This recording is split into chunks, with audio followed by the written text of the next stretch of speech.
मेरे प्यारे बच्चे, आप सभी को नमस्कार। ज्योमेट्री चल रहा था, ज्योमेट्री को आगे बढ़ाएंगे।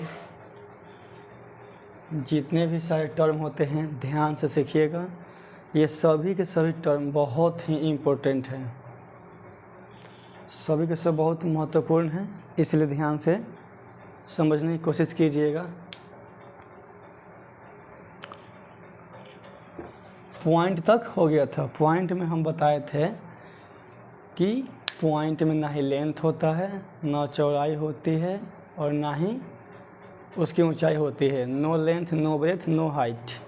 ठीक है, उससे क्या बोलते हैं? पॉइंट बोलते हैं। समझ में आ रहा है ना? आज हम लोग सीखेंगे प्लेन। प्लेन होता क्या है? प्लेन को हिंदी में समतल बोलते हैं। ठीक है, क्या बोलते हैं? समतल। प्लेन होता क्या है? जैसे हम फिगर बना लिए है,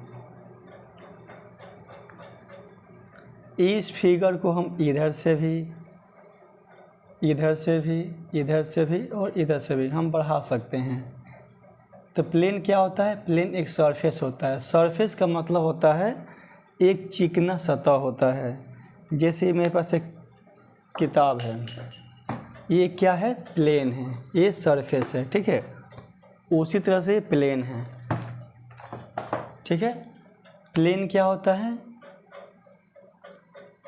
plane is a surface. Plane एक सरफेस होता है जिसको ऑल डायरेक्शन यानी सभी दिशा से हम उसको आगे बढ़ा सकते हैं।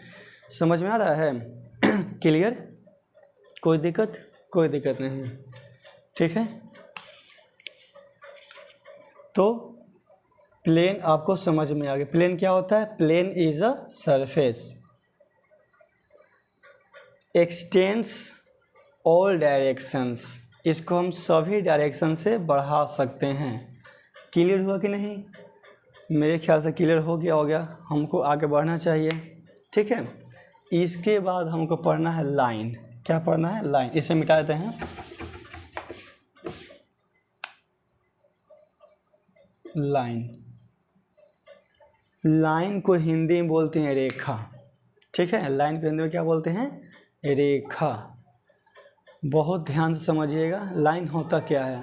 तो लाइन होता क्या है कि लाइन छोटे छोटे पॉइंट से मिलकर बना होता है। जैसे हमारा शरीर कोशिकाओं से मिलकर बना होता है, उसी तरह से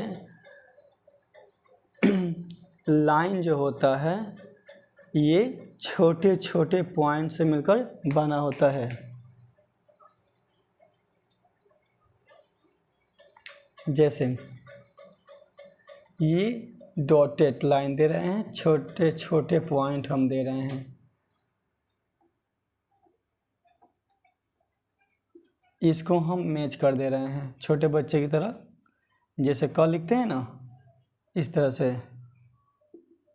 तो बोलते हैं बाबू इसको मैच करो, तो बाबू खूब अच्छा से मैच कर देता है, तो क बन जाता है, तो खुश हो जाता है कि हमने क सीख लिया।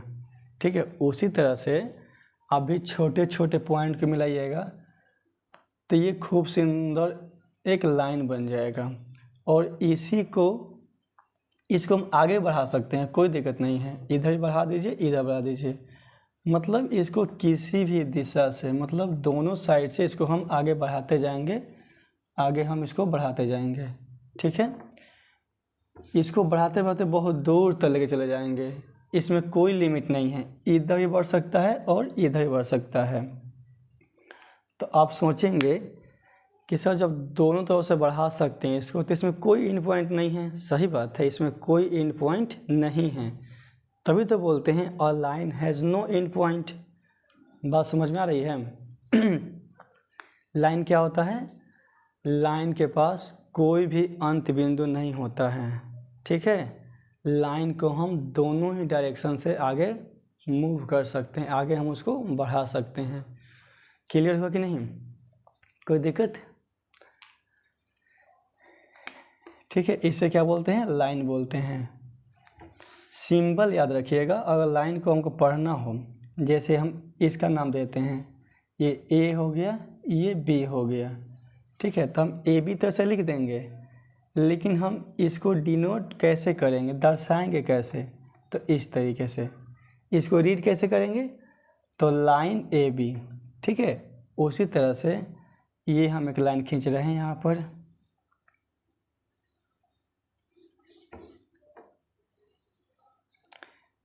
ऐसे हम तीर के निशान दे देंगे। ये हो गया ए, ये सॉरी ए तो दे दिए हैं ना, डी, सी और डी। तो हम ऐसे लिख देंगे, तो क्या सही लिखे हैं, नहीं। ऐसे लिखना सही लिखे हैं, नहीं। इसमें ऐसे तीर का निशान लगना चाहिए, तब जाके क्या पढ़ेंगे इसको लाइन सी डी, ठीक है। अगर यहाँ पे एम एन रहता तो ऐसे एम लिखते, एन लिखते और ये ऐसे कर देते हैं तीर के निशान। अगर हम बोलेंगे कि यहाँ पे पी क्यू दिया हुआ है, पी क्यू ऐसे हम दिए हैं, आप इसे एक लाइन ड्रॉ कीजिए। लाइन ड्रॉ कीजिए मतलब लाइनें खींचिए। तो आप क्या कीजिएगा, इस तरीके से स्केल उठाइएगा और ऐसे कर दीजिएगा। यहाँ का नाम पी लिखिएगा और यहाँ का नाम क्यू लिखिएगा। सिंपल, समझ में आया कि नहीं। लाइन के पास कोई भी एंड पॉइंट नहीं होता है, ठीक है। उसे कैसे पढ़ते हैं, line A B, line C D, line M N. Symbol ये याद रखना है। ये सिंबल अगर याद नहीं रहेगा तो आगे ज्योमेट्री में दिक्कत आ सकती है, इसलिए इसको याद रखिएगा, ठीक है। लाइन समझ में आया कि नहीं आया, आ गया होगा। कोई दिक्कत, बिल्कुल दिक्कत नहीं है।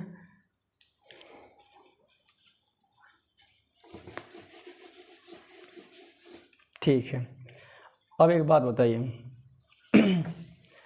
इस लाइन को हम यहाँ से काट देंगे, ठीक है, और यहाँ से काट देंगे, तो ये लाइन कट के नीचे गिरेगा, तो कुछ इस तरह से गिरेगा। यहाँ पे ये वाला चीज़ यहाँ पे और ये वाला यहाँ पे आ जाएगा। तो इसको हम नाम देते हैं कुछ सी और डी। तो ये जो अभी अभी खींचे हैं, क्या इसकी तरह है, बिल्कुल नहीं है, क्योंकि ये यहाँ पे ख़त्म हो गया है और ये यहाँ पे ख़त्म हो गया है। तो जब ये लाइन इससे अलग है तो इसका नाम भी अलग होगा, ठीक है।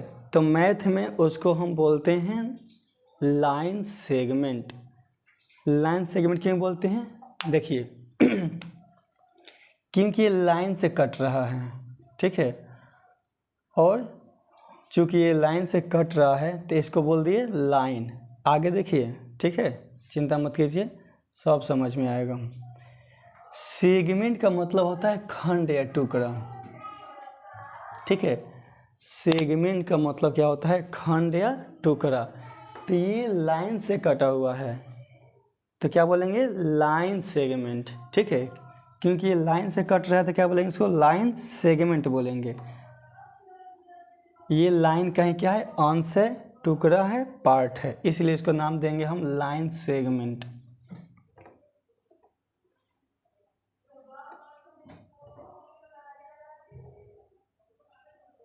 ठीक है, क्या बोलेंगे इसको, लाइन सेगमेंट यानी रेखाखंड। क्या बोलेंगे इसको, रेखाखंड। कोई दिक्कत, कोई दिक्कत नहीं।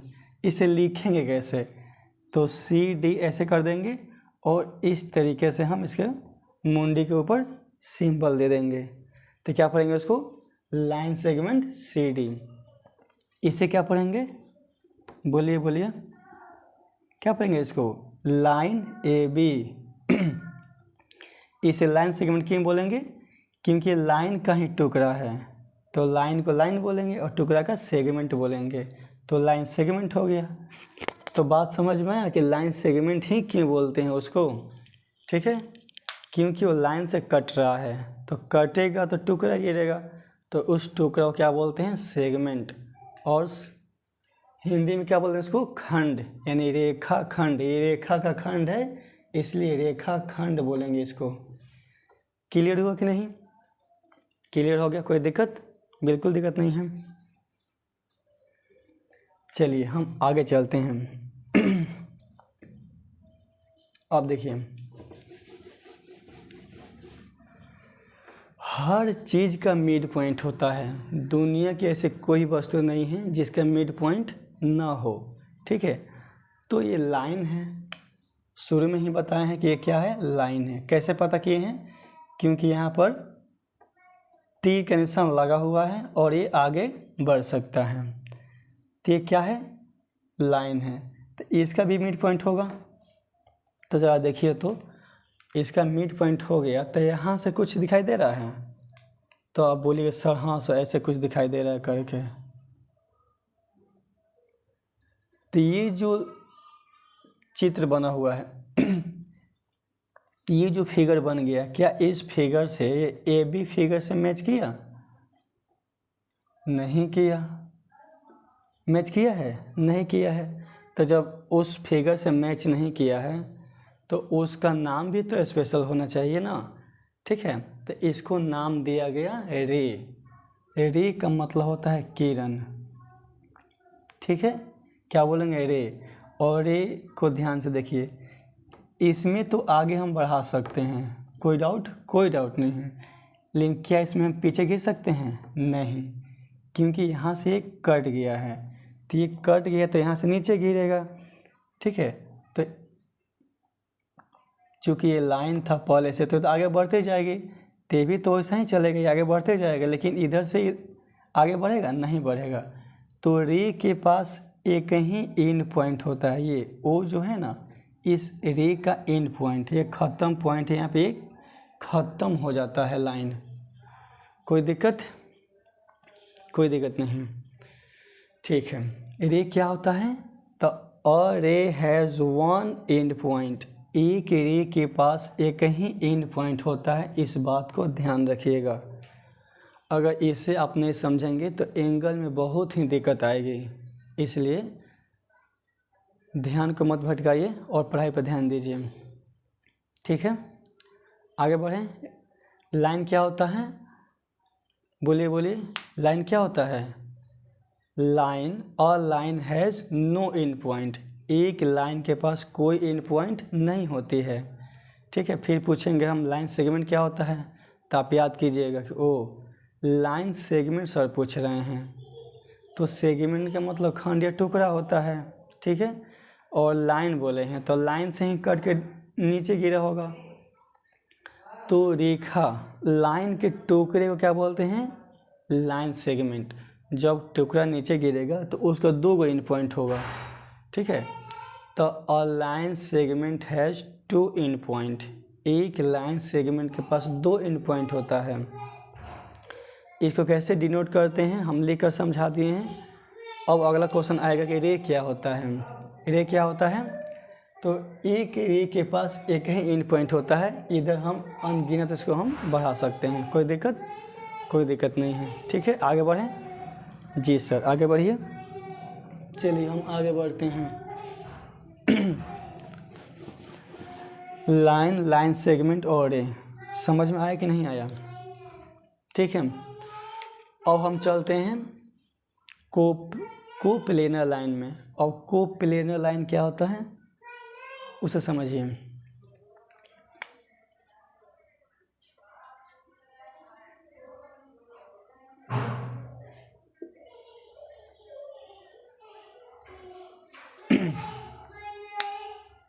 जैसे आप ऐसे समझिए, एक होता है बड़ा अधिकारी, ठीक है, उससे एक छोटा होता है। जैसे एक ऑफिसर हो गया, तो छोटे अधिकारी क्या बोलेंगे? को ऑफिसर। बात समझ में आ रही है? जैसे होता है आर्टिस्ट, एक होता है को आर्टिस्ट। तो आर्टिस्ट तो बहुत अच्छा जानकार होगा, वो बहुत अच्छा से अभिनय कर सकता है। लेकिन को आर्टिस्ट जो होगा उस आर्टिस्ट की तरह नहीं कर सकता है। ठीक है, तो उसी तरह से आप समझिए, आप यहाँ से क्या लिखा है? प्लेनर। इसमें क्या लिखा है? प्लेन। यहाँ से लग रहा है कुछ प्लेन के बारे में सर समझाएंगे। तो ये हो गया हमारा प्लेन। ठीक है, और लाइन लिखा है तो प्लेन के बारे में, लाइन कहाँ रहेगा? इस प्लेन के अंदर रहेगा।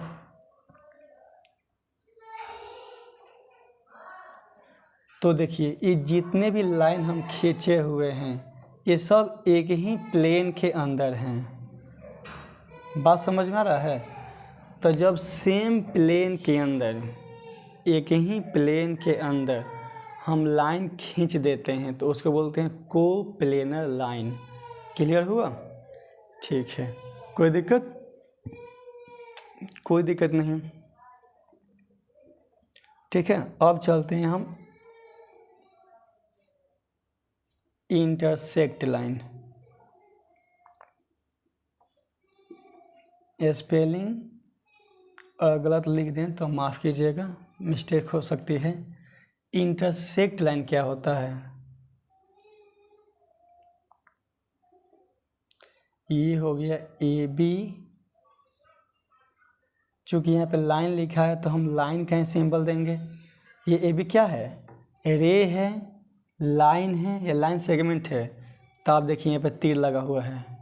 ठीक है, तो इस तीर से आप पहचान जाइएगा कि ये क्या है, लाइन है, इसलिए यहाँ पर इंटरसेक्ट लाइन लिखा है। ये सी हो गया और ये डी हो गया। अब यहाँ पे देखिए कुछ घटना घट रही है, तो जहाँ पर भी कुछ घटना घटेगा वहाँ कुछ ना कुछ नाम देंगे ना। जैसे कोई कहीं की घटना घट गया तो बोलेंगे घटना घट गया, तो कहाँ समझ में आना चाहिए ना कुछ भी, तो उसको हम बोल देंगे, कुछ पॉइंट दे देंगे ओ, तो समझ में आ गया कि हाँ ओ पॉइंट पे ये दोनों लाइन क्या हो रहा है, कट रहा है।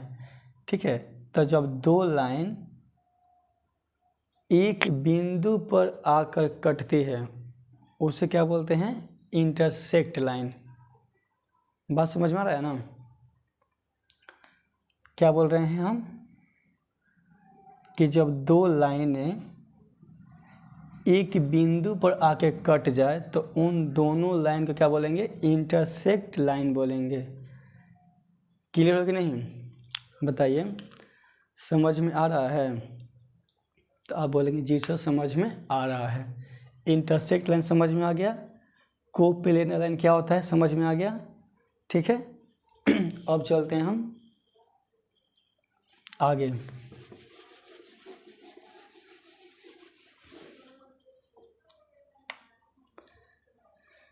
Concurrent line.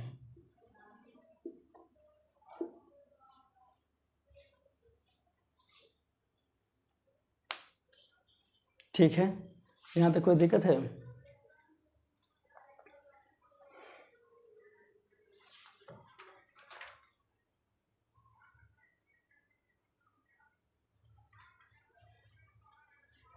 ठीक है,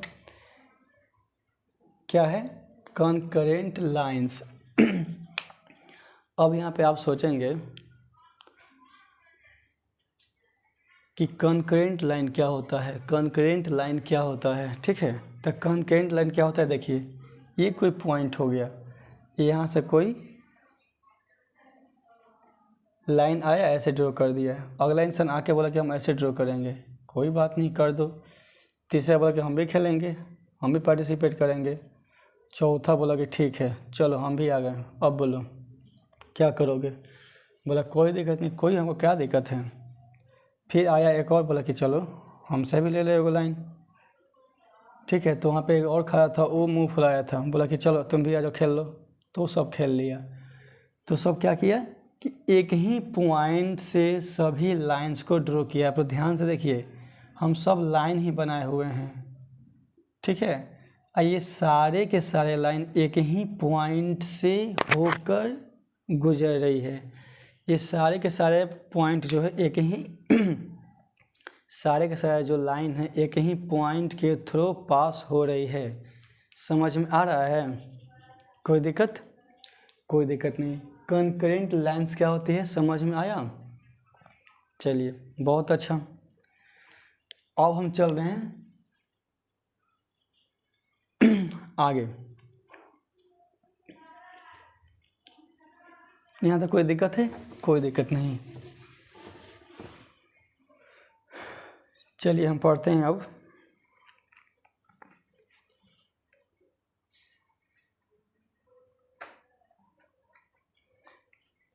एक होता है परपेंडिकुलर लाइन, परपेंडिकुलर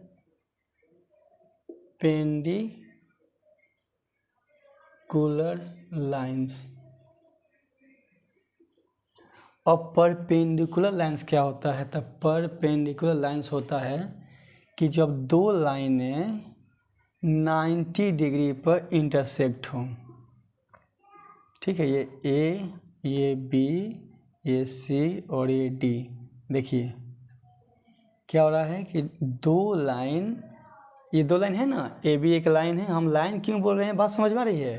क्योंकि यहाँ पे तीर का निशान दिया हुआ है, इस बात को याद रखिएगा हमेशा।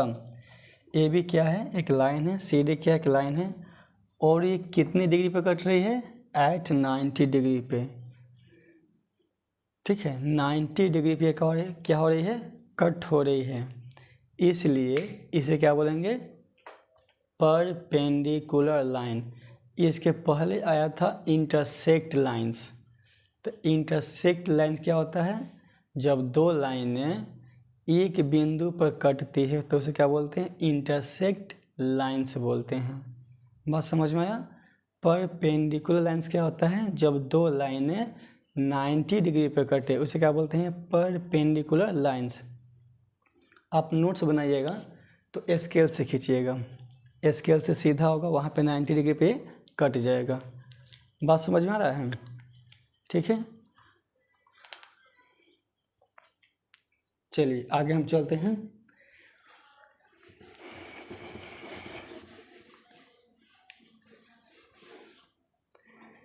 इसके आगे हम लोग पढ़ेंगे पैरेलल लाइंस। अब तक सबसे महत्वपूर्ण, सबसे इम्पोर्टेंट लाइंस जिस पे अनगिनत सवाल बनते हैं, इसको बहुत ध्यान से देखना है। बहुत, जितना ज़्यादा हो सके इस पे ध्यान दीजिएगा। Parallel lines, parallel lines. Parallel lines क्या होता है? ऐसी दो सीधी लाइंस या रेखा जो आपस में कभी ना मिले। बात समझ में आ रही है? अगर बोलेंगे ये पैरेलल है तब बोलेंगे नहीं, इसको हम खींचेंगे तो आगे मिल जाएगा, तो ये पैरेलल नहीं है। लेकिन ये पैरेलल है क्योंकि इसको आगे हम बढ़ाएंगे ना, ये बोर्ड है तो थोड़ा तिरछा खींचा जाएगा, उसके लिए सॉरी। इसको हम आगे इनफाइनाइट, अनंत तक भी बढ़ा देंगे ना तो पैरेलल लाइंस नहीं मैच करेगी। बात समझ में आ रहा है? तो पैरेलल लाइंस क्या होता है? ऐसी दो लाइंस या ऐसी दो रेखाएं जो आगे बढ़ाने पर ना मिले उसे क्या बोलते हैं? Parallel lines. इस पे आपको काम करना पड़ेगा, ठीक है? चलिए आपको होमवर्क दे रहे हैं। ये लाइन और ये लाइन, इसको हम दे रहे हैं एम, इसको लिख रहे हैं एन। आपको बताने कि पैरेलल है कि नहीं। ये 1 नंबर क्वेश्चन हो गया, ये क्वेश्चन हो गया 2 नंबर। ऐसे ऐसे ये पैरेलल है कि नहीं, इसका रिप्लाई कमेंट बॉक्स में बताइएगा, ठीक है?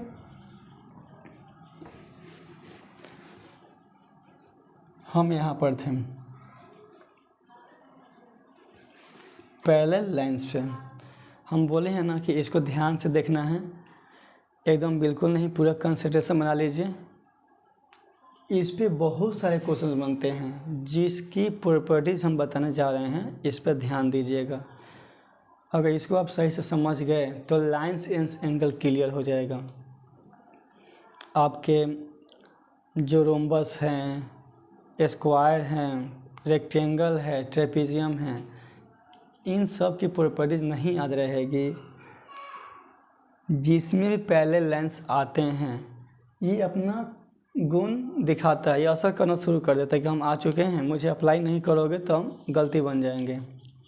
इसलिए ध्यान से देखिएगा।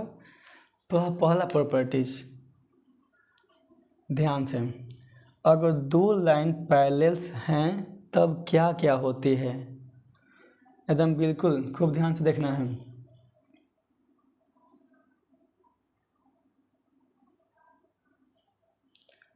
ठीक है, क्या किए हैं हम? यहाँ पे एक लाइन खींच दिए हैं और यहाँ पे लाइन खींच दिए हैं। बात समझ में आ रही है? और भी खींच दे रहे हैं।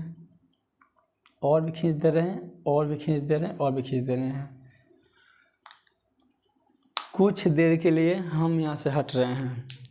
इसमें आप लोग खुद दिमाग लगाइए कि इसमें क्या परिवर्तन आपको दिखाई दिया। ये मत बोल दिए कि सीढ़ी बन गया है। हमको नेचुरल जॉब चाहिए, ओरिजिनल जॉब चाहिए, ठीक है। इसको बताइए।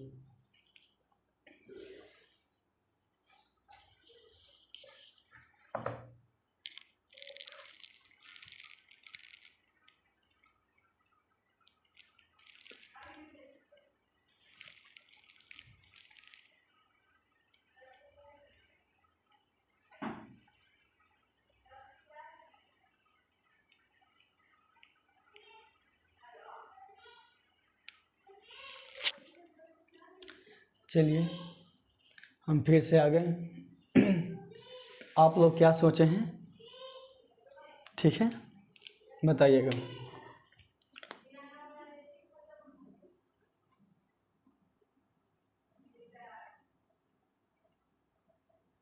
पहला पॉइंट ये है कि अगर दो पैरेलल लाइंस के बीच में हम 90 डिग्री का कोई लाइन ड्रॉ करते हैं, ठीक है, अगर 90 डिग्री का एक लाइन हम खींचते हैं तो इनकी और इनकी लेंथ बराबर होगी, और भी खींचिए भी बराबर होगी। हाँ याद रखिएगा, लेकिन 90 डिग्री पर होना चाहिए। ये सभी के सही बराबर हैं। क्लियर हुआ है ना इम्पोर्टेंट पॉइंट? जी सर, अब समझ में आ रहा है। क्या बताए हैं कि जब दो लाइंस पैरेलल होती है उनके बीच में जो हम 90 डिग्री का लाइन ड्रॉ करते हैं, ठीक है, और उसके बगल में एक और लाइन 90 डिग्री पर खींचेंगे तो दोनों लाइन आपस में बराबर होंगे। ये आपको समझ में आएगा कब? ये रेक्टेंगल जब बनाइएगा, ठीक है, तो रेक्टेंगल ये लाइंस, ये और ये लाइन पैरेलल है, इसको आगे बढ़ाइएगा ना ऐसे, इस तरीके से, तो ये लाइंस क्या है? पैरेलल है। तो यहाँ पे 90 डिग्री बन गया और यहाँ पे 90 डिग्री बन गया, तो ये दोनों साइडें क्या होगी? आपस में बराबर होंगे। अब समझ में आया कि रेक्टेंगल के ऑपोजिट साइड्स बराबर क्यों होती है? कुछ दिमाग की बत्ती जली? क्योंकि ये दोनों लाइंस आपस में पैरेलल हैं, और पैरेलल लाइंस का प्रॉपर्टीज़ कहता है कि जब दो लाइंस पैरेलल होती है और उनके बीच में हम जब 90 डिग्री लाइंस ड्रॉ करते हैं तो आपस में क्या होती हैं? बराबर होती हैं। तो ये दोनों लाइन पैरेलल है और इसे हम खींचेंगे 90 डिग्री पे, तो ये दोनों आपस में क्या हो जाएंगी? बराबर। तो इन्हें क्या बोलेंगे हम? Opposite side. अपोजिट साइड क्यों बोलेंगे? क्योंकि इसके सामने हैं, अपोजिट में हैं, इसके क्या है? सामने हैं, और ये 90 डिग्री पर बन रहा है, तो यहाँ भी 90 डिग्री बनेगा और यहाँ भी 90 बनेगा और यहाँ भी 90 बनेगा। तो इससे आपको समझ में आ गया होगा कि ये और कुछ नहीं बल्कि ये रेक्टेंगल भाई साहब हैं। क्या निकल गए? ये रेक्टेंगल निकल गए। और ये रेक्टेंगल प्रॉपर्टीज आपको पढ़ने में मज़ा आएगा, आगे पढ़ाएंगे हम। इसको और छोटा करेंगे ना तो क्या हो जाएगा? ये स्क्वायर बन जाएगा, और स्क्वायर के भी ये अपोजिट साइड्स क्या होते हैं? बराबर होते हैं, ये भी बराबर होते हैं। इस पर भी फोकस हम नहीं किए हैं, हम यहाँ पे फोकस कर रहे हैं क्योंकि हम यही लाइन समझा रहे हैं, इसलिए आपको भी यही फोकस करना है। जितना कहें उतना ही करना है। समझ में आ रहा है? जब रेक्टेंगल पढ़ना होगा इसको हम वहाँ पे इसकी इम्पोर्टेंस क्या हम वहाँ पे समझाएंगे, ठीक है। चलिए आगे चलते हैं। पहला पॉइंट समझ में आया? पहला पॉइंट क्या होता है कि जब दो लाइंस पैरेलल होती है और उनके बीच में जब 90 डिग्री लाइंस ड्रॉ करते हैं तो दोनों लाइंस आपस में बराबर होगी। तो होमवर्क दे देगा ऐसे कि ये लाइंस पैरेलल है, तो आप बोलिए कोई बात नहीं, हमारे सर पढ़ाए हैं पैरेलल्स हैं, तो ये सर जी दे दिए कि 90 डिग्री पे ड्रॉ किए हैं और ये 90 डिग्री पे हम ड्रॉ किए हैं, तो पूछेंगे कि ये दोनों लाइंस आपस में बराबर होंगी या नहीं। Option A yes, option B no. तो आप किस पे टिक लगाइएगा, बताइए बताइए, किस पे टिक लगाइएगा? इस पे लगाइएगा? नहीं सर, बहुत मार मारेंगे, हम आके वहाँ पर धो देंगे कस के। हम इस पे टिक लगाएंगे, क्योंकि जब दो लाइंस पैरेलल होती है तो उनके बीच में जब 90 डिग्री हम ड्रॉ करते हैं तो दोनों लाइंस आपस में बराबर होती हैं। पहला पॉइंट क्लियर हुआ कि नहीं, बताइए आप सभी। पहला पॉइंट क्लियर हुआ कि नहीं? क्लियर हो गया। सेकेंड पॉइंट,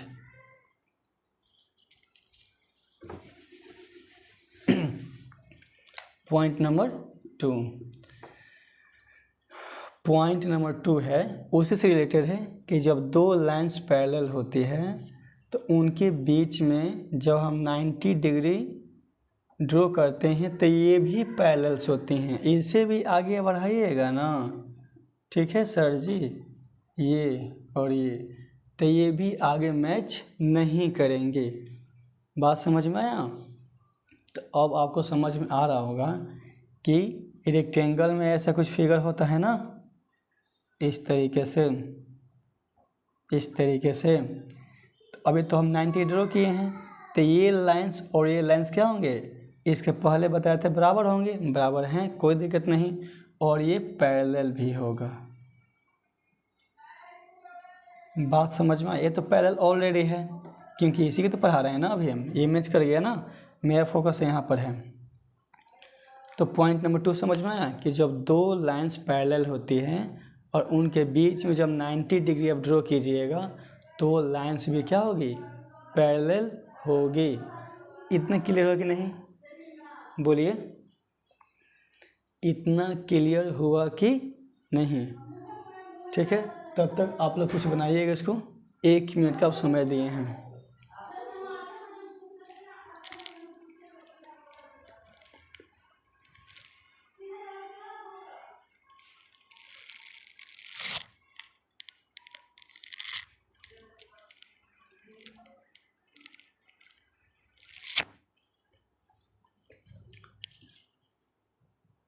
चलिए, उम्मीद करते हैं कि आप लोग अपने से दूसरा फिगर बनाए होंगे। जितना ही काम कीजिएगा उतना ही क्लैरिटी मिलती है, उतना ही नॉलेज आगे बढ़ता है। ठीक है, हम ये बता रहे हैं, थर्ड पॉइंट, तीसरा पॉइंट में ये बता रहे हैं कि सेम लाइंस के बीच में, क्योंकि ये सेम लाइन है, लाइंस बोले हैं, लाइन नहीं बोले हैं, लाइंस। जब पैरेलल लाइंस के बीच में जो लाइन पैरेलल होती है, ये सब मिटा दे रहे हैं, ज़्यादा अच्छा नहीं लग रहा है। हम क्या बोले हैं पॉइंट नंबर 1 में? पॉइंट नंबर 1 में हम बोले हैं कि जब दो लाइंस पैरेलल होती है तो उनके बीच में जब 90 डिग्री लाइन ड्रॉ करते हैं तो क्या होता है? वो दोनों लाइंस आपस में बराबर होते हैं। तो दो पैरेलल लाइंस के बीच में अगर 90 डिग्री पर हम लाइंस ड्रॉ किए हैं तो दोनों लाइंस भी पैरेलल होती हैं। पॉइंट 3, पैरेलल लाइंस के बीच में अगर पैरेलल लाइन ड्रॉ करेंगे, ये पैरेलल है कि नहीं है ना पैरेलल ये, तो ये भी आपस में क्या होंगी? बराबर होंगी। ये लाइंस पैरेलल है, हम पैरेलल ड्रॉ किए हैं, तो ये भी आपस में क्या होगी? बराबर होंगी। ठीक है, कंफ्यूज मत होइएगा, सारा चीज़ एक दूसरे से कनेक्टेड है, इसलिए भाषा पर ध्यान देना है। बात समझ में आ गया? ठीक है, तो हमको लगता है कि लाइंस हम पढ़ा चुके हैं। इसके बाद चलते हैं एंगल पर।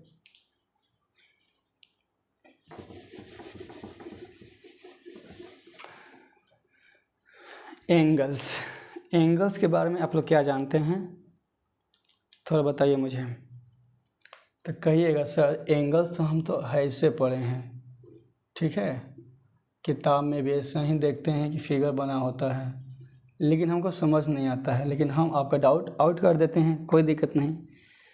अब थोड़ा सा रिवर्स होइए, कहाँ चलना है? पीछे। पीछे में क्या देखिएगा, कुछ याद आ रहा है? ये एंड पॉइंट है और ये एक तीर आगे बढ़ गया है। ये एंड पॉइंट है और ये तीर क्या हो गया? आगे बढ़ गया है। कोई दिक्कत? बोलिए ना सर। कोई दिक्कत नहीं है, बात समझ में आ रहा है? ठीक है। तो जो एंगल्स बन रहा है, तो क्या ये दोनों रे को एक पॉइंट पर मिलने के कारण ये तो बन रहा है ना? तो अब बोलेगा हाँ सर बहुत सही बोल रहे हैं, ये दोनों रे है और एक पॉइंट पर मैच कर रहा है। तो जहाँ पे मैच कर रहा है तो वहाँ पे कितना एंगल बना रहा है ये पता नहीं, बस एंगल बन रहा है। तो बात समझ में? एंगल क्या होता है? तो एंगल क्या होता है? जब दो किरण यानी जब दो रे, ये क्या हो गई? रे, क्योंकि यहाँ एंड पॉइंट है, एक पॉइंट पर आकर मिलती है तो जो ये झुकाव होता है उसी को क्या बोलते हैं? कोण बोलते हैं। क्लियर हुआ? कोई दिक्कत? कोई दिक्कत नहीं। अब इसी से रिलेटेड है एक एडजेसेंट एंगल। क्या है? Adjacent angle. एडजेसेंट एंगल मतलब इसका हिंदी मीनिंग होता है आसन कोण। अब वो क्या होता है? दिमाग ठंडा करके देखिए।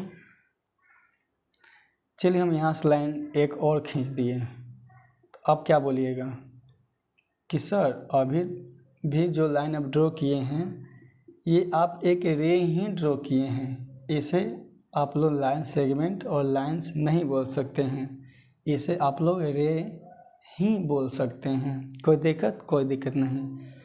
तो इस ओसी रे को खींचने के कारण ये जो एंगल था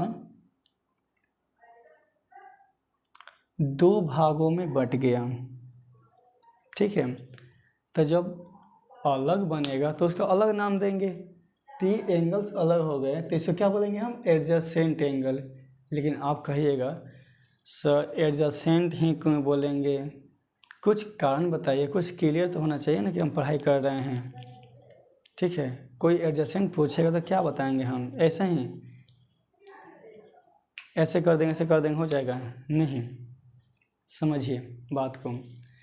एडजेसेंट एंगल बनने के लिए पहला पॉइंट कॉमन वर्टेक्स। ध्यान से देखिएगा, हम पहले ही बोले हैं दिमाग मजबूत कर लीजिए,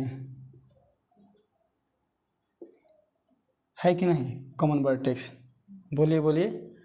ओ बी, ओ सी, ओ ए, एक कॉमन वर्टेक्स है ना? तो बोलेंगे हाँ सर कॉमन वर्टेक्स भी है। दूसरा पॉइंट, ये जो हम ओ सी रे ड्रॉ किए हैं इसके पीछे एक एंगल बन रहा है और इसके आगे भी एक एंगल बन रहा है। तो ये जो ओ सी रे है ये इसमें भी है और इसमें भी है, तो इसका मतलब एक कॉमन रे चाहिए। बिल्कुल सही। अब बोले सर रे क्यों बोलेंगे? क्योंकि ओ सी क्या है कि रे है। ठीक है। तीसरा पॉइंट जो सबसे महत्वपूर्ण है, कॉमन रे के अपोजिट। अपोजिट तो बतेबे किए हैं क्या होता है? आमने सामने होता है। कॉमन रे के अपोजिट मतलब इस डायरेक्शन में और इस डायरेक्शन में एक एक रे होना चाहिए, तो है कि नहीं? ठीक है।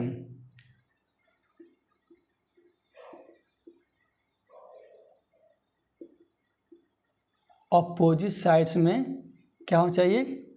एक लाइन, एक रे होना चाहिए, है? तो ये जो फिगर है कॉमन वर्टेक्स है, हाँ है। कॉमन रे है, हाँ है। ये कॉमन रे है और ये अपोजिट साइड्स में एक रे है, यहाँ भी है और यहाँ भी है। तो ये तीनों क्राइटेरिया को ये फुलफिल कर दिया और इसी को हम नाम दिए एडजेसेंट एंगल। इसी को बोलते हैं एडजेसेंट एंगल। क्लियर हुआ? अगर हम बोल दें यहाँ पर इस तरीके से, दिखाई दे रहा है? पता नहीं दिखाई दे रहा है कि नहीं, यहाँ पे बना रहे हैं।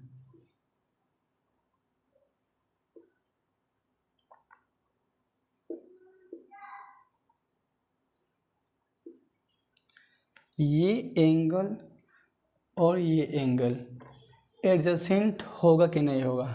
देखते हैं। पहला इसमें कॉमन वर्टेक्स, कॉमन वर्टेक्स है तो हाँ है, ये फुलफिल हो गया। दूसरा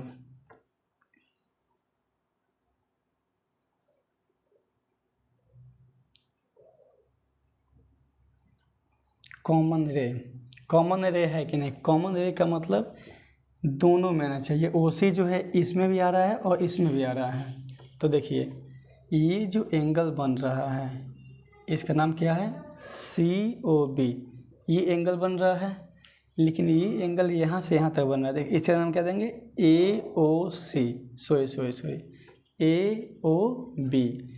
तो क्या इसमें OC आया, नहीं आया, तो इसलिए ये एडजेसेंट एंगल नहीं होगा। बात समझ में आया। तो ये कैसा लग रहा है एडजेसेंट एंगल, कुछ लग रहा है कि डिफरेंट पढ़ाई कर रहे हैं, कुछ लग रहा है कि मतलब हमको कुछ अच्छा चीज़ यहाँ पे मिल रहा है। ठीक है, तो आज के लिए इतना ही। कल से हम शुरू करेंगे, कल एंगल्स को हम आगे बढ़ाएंगे। इसलिए थैंक यू, आप सभी को फिर से नमस्कार, फिर से नमस्ते। मन लगा के पढ़ाई कीजिए, मम्मी पापा की बात मानिए, बहुत मेहनत से पढ़ाते हैं लोग। Thank you.